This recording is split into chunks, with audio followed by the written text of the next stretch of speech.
केरल, जिसको God's on country कहा जाता है, ये राज्य भारत के दक्षिण पश्चिमी और मालाबार तट पर स्थित है और अपनी हरी भरी सुंदरता और हाई सोशल डेवलपमेंट इंडेक्स की वजह से जाना जाता है। इसलिए भी जाना जाता है क्योंकि यहाँ का जो राजनीतिक परिदृश्य है वो बिल्कुल डिफरेंट है, विशिष्ट है, बाकी राज्यों से अलग है।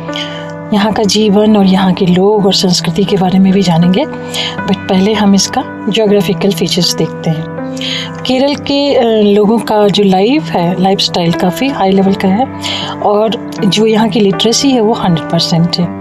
लाइफ एक्सपेक्टेंसी और सेक्स रेशियो में भी अगर हम देखें तो भारत में सबसे ज़्यादा आगे है ये। यहाँ का जो समाज है, यहाँ पे हिंदू, मुस्लिम और ईसाई तीनों जो है बहुत ही सद्भावपूर्वक रह रहे हैं, को एग्जिस्टेंस में, सह-अस्तित्व में, और यहाँ कोई दंगा फसाद अभी तक नहीं होता है। तो एक समन्वित संस्कृति यहाँ पर डेवलप हुई है और ये जो संस्कृति है वो आर्यन और द्रविड़ परंपराओं का मिक्स है। और इसमें जो है, जो यहाँ पे इससे पहले जो अरब आए, पुर्तगीज आए और ब्रिटिश व्यापारी आए, इसका भी इम्पैक्ट पड़ा हुआ है। इसी तरह अगर कला का रूप देखें यहाँ पे, तो ये राज्य जो है कथकली, जो एक कहानी प्रधान नाटक है, उसके लिए काफ़ी फेमस है। इसके अलावा मोहिनी अट्टम जो है, ये भी एक यहाँ का बहुत ही फेमस डांस है।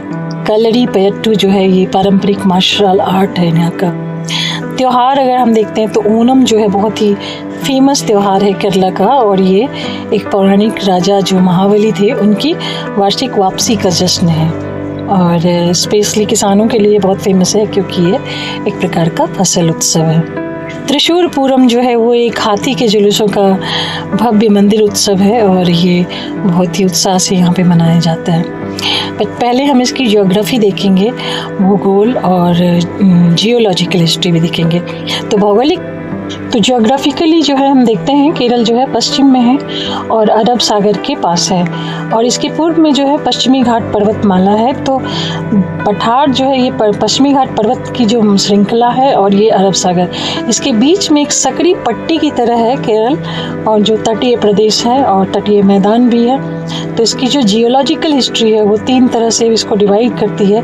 एक पूर्वी उच्च भूमि है जो वेस्टर्न घाट है, पश्चिमी घाट है। दूसरा जो है मध्य मैदानी क्षेत्र है, जो बीच में पहाड़ियाँ जो हैं वो लहरदार है और बीच में घाटियाँ बनी हुई है। और तीसरा है उसका पश्चिमी निचला मैदान, जो तटीय मैदान है, इसमें थोड़ी नदियाँ भी हैं और बैक वाटर काफ़ी ज़्यादा है। जियोलॉजिकली अगर हम देखें तो केरल का अधिकांश भूभाग जो है वो प्री कैम्ब्रियन और प्लेस्टोसीन में जियोलॉजिकल स्ट्रक्चर से बना हुआ है। ये भी माना जाता है कि इसका ज़्यादातर हिस्सा जो है प्राचीन काल में समुद्र के नीचे डूबा हुआ था और इसमें सेडिमेंटेशन के बाद जो है ये भूभाग ऊपर आया है। और इसी तरह यहाँ पे जो फॉसिल्स मिलते हैं, समुद्री फॉसिल्स, उसकी वजह से भी इस बात को पुष्टि मिलती है। और तो ये पार्ट जो था उत्तर ट्राइसिक प्रारंभिक जुरासिक काल में पूर्वी गोंडवाना लैंड के विखंडन से विकसित हुआ।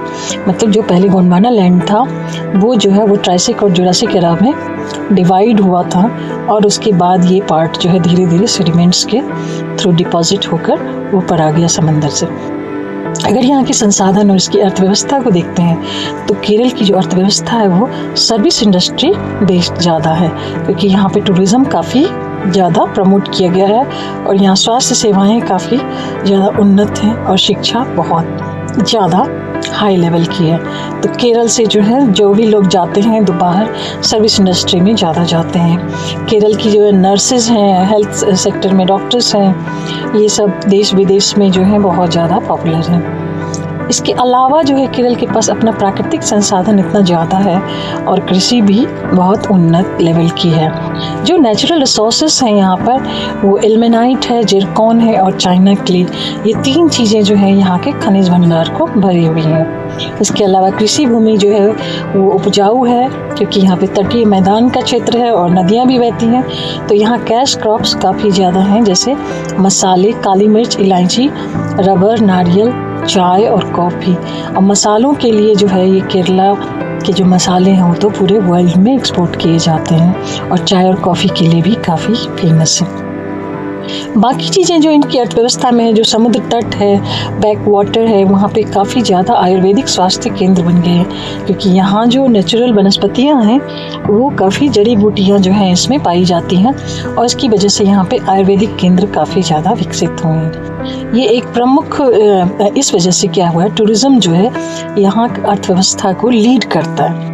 खाड़ी क्षेत्र में जो काम करने वाले केरलवासी हैं, उनके द्वारा भेजी गई धनराशि जो है वो भी अर्थव्यवस्था का एक बहुत महत्वपूर्ण हिस्सा है, क्योंकि यहाँ पर ज़्यादातर फैमिली जो हैं उनमें से कोई ना कोई जो है वो अरबियन कंट्रीज़ में बसा हुआ है, और वहाँ से पैसा अच्छा खासा आता है, मतलब एनआरआईज़ काफ़ी ज़्यादा है।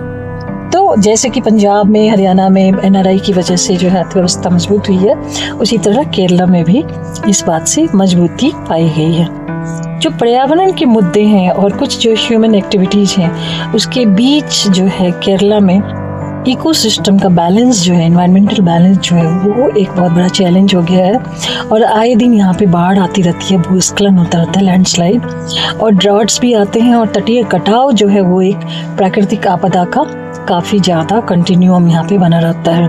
इसके अलावा जो ग्लोबल वार्मिंग हो रही है, जलवायु परिवर्तन हो रहा है, और जंगल की कटाई जो हुई है, जो खेती के लिए बड़े पैमाने पर भूमि की सफाई करने की ज़रूरत होती है, उसमें जंगलों की कटाई बहुत ज़्यादा हो गई है। तो ये सब चीज़ें जो है ये ह्यूमन इंटरफेरेंस बन गया है, और इसकी वजह से एक नेचुरल जो बैलेंस था वो अब धीरे धीरे ख़त्म हो गया है, और यहाँ पे वेस्ट मैनेजमेंट भी बहुत मुश्किल हो गया है। जल प्रबंधन भी एक बहुत बड़ी समस्या है, क्योंकि नदियों में जो पानी जो है बहुत ज़्यादा जब हो जाता है, और बैक वाटर्स, तो ये सब चीज़ें जो हैं लोगों को चुनौतियाँ सामना करनी पड़ती है, अक्सर फ्लड प्रॉब्लम हो जाती है। इसके अलावा जो रेत का खनन है, सैंड माइनिंग, उसकी वजह से भी यहाँ तटीय प्रदेश का जो है वो कटाव हो गया है, और पॉल्यूशन जो है आजकल वो तो पूरे देश में एक बड़ी समस्या हो गई है।